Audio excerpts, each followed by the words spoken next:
I'd say I'd just go back to like the plan that we have in place for these guys when it comes to developing is acquiring as many valuable data points we can. Now we know these things take time.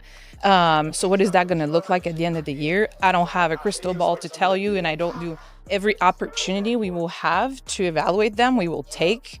None of them is going to take, a back seat in how we plan and program for them with the reps that we have.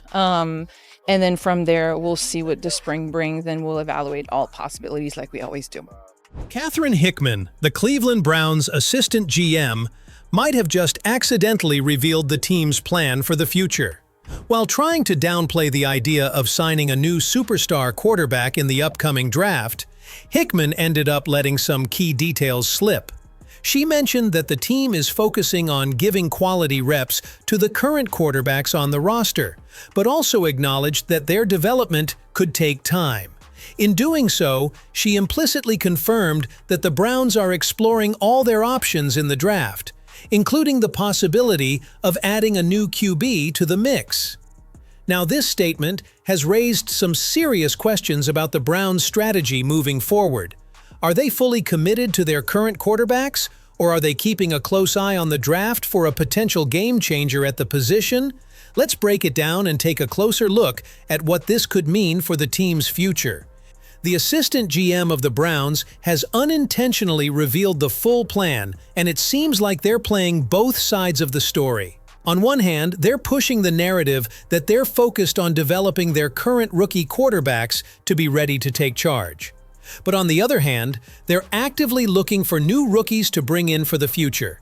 It's starting to feel like Cleveland is becoming more of a theater than a football team. Earlier, head coach Kevin Stefanski made it clear that the team was committed to developing their rookie quarterbacks. But now, with the assistant GM admitting that they're exploring other options, it's raising serious questions about whether the Browns are really all in on their current quarterbacks or just setting the stage for a big change.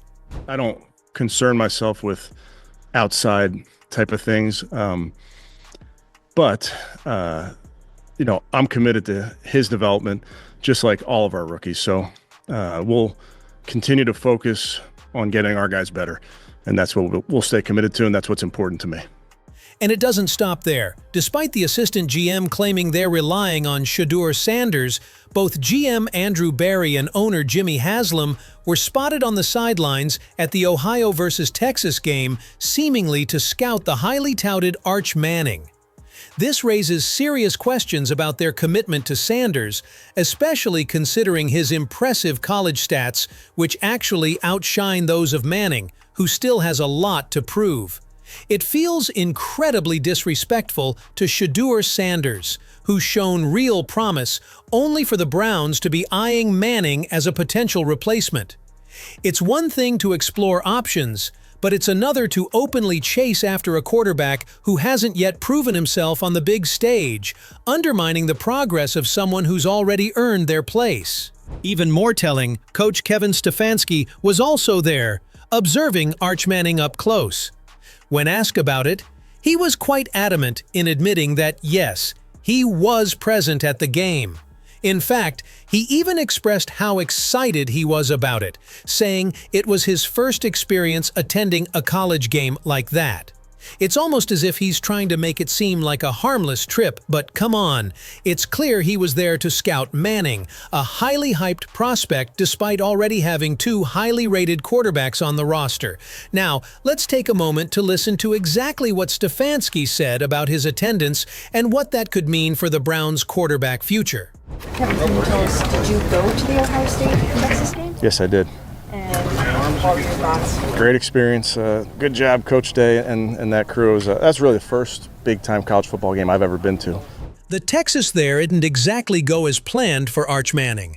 In fact, it was a disaster. Manning had a rough performance, completing only about 50% of his passes, and Texas ended up losing to Ohio. The drama didn't stop there, though. Garrett Bush came out swinging, calling out the Browns' front office. He questioned if this was really the quarterback the team was looking at, saying that if they go all in on Manning, they're basically setting themselves up for a season full of losses. It's safe to say the tension's building in Cleveland, G. Bush didn't hold back. He revealed that the Browns had told him no matter what happened with the draft, they were looking ahead to next year for a better option. Yet here they were, hyping up Arch Manning as the QB1 for the future. And in doing so, Bush argued, they completely overlooked Sheduer Sanders, who, by the way, has far better college stats than Manning. To Bush, it's clear. The Browns' focus on Manning has come at the expense of giving Sanders the credit he deserves. I was told that it didn't matter what we did this year because we had Arch of Nazareth. we had the next coming on deck. Colin Cowherd also weighed in on the situation, and he wasn't impressed. While acknowledging that Arch Manning is undoubtedly a talented player with NFL teams keeping an eye on him, Cowherd said that after this performance, Manning looked completely lost on the field.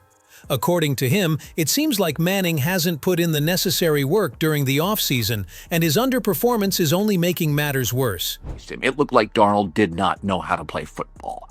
So Arch Manning, especially in the first 3.5 quarters, he was seeing things. He didn't look comfortable. He didn't set and throw. He was completely off. Now, the big question is, with his stock dropping, should the Browns even consider trading for him anymore? Cowherd believes this season is making it harder to justify that. He believes Manning might be heading down that path, and the lackluster performance we saw in that game could be the start of a larger trend.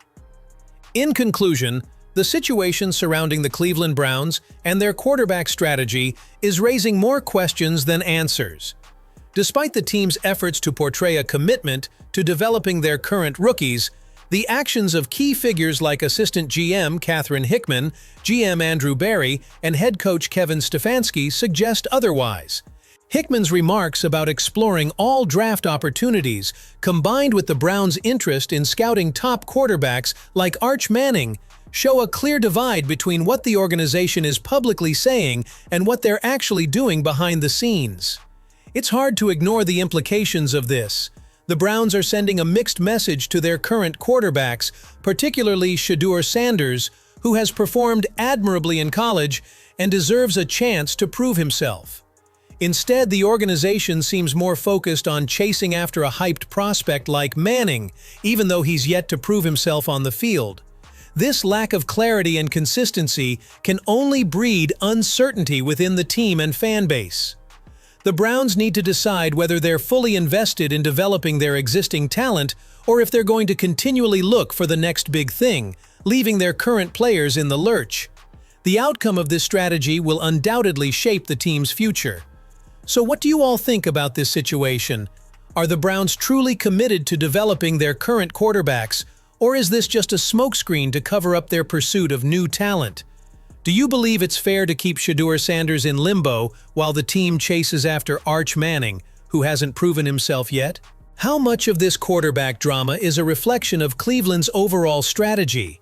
And is it something they'll be able to bounce back from if their current QBs feel disrespected?